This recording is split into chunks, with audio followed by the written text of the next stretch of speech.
Pašās beigās mūsu roka uz muguras, kad es taisu 7. soli, 7, es varbūt tās reiz sagatavošanu šādi, bet mana, es nezinu, vai var redzēt, šī plauksta, viņa ritīgi, hop, iegriežas un dod atbalstu meitenes mugurai. Ja? Tādā veidā vīrieši var kvalitatīvāk izvadīt šo improvizāciju. Sadāk, viņa tā īsti nezinās, cik tālu viņai jāgriežas. Šeit, ja, hop. Hop, uzreiz tā pārēja, tad sanāk. Jā, es zinu, un man viss tas uzās diezgan ātri sanāk. Ja ievērosiet šī lēni, ātri, un bām, atkal viennieks, ja.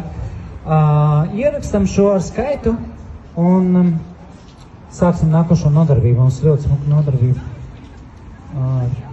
Jā, aiziet.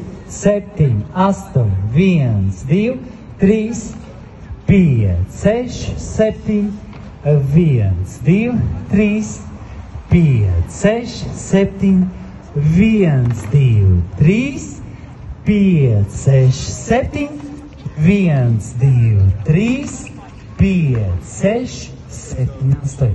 Tas bija tas bonusiņš, bet es jau sapratu, ka to nevajag līdz šim.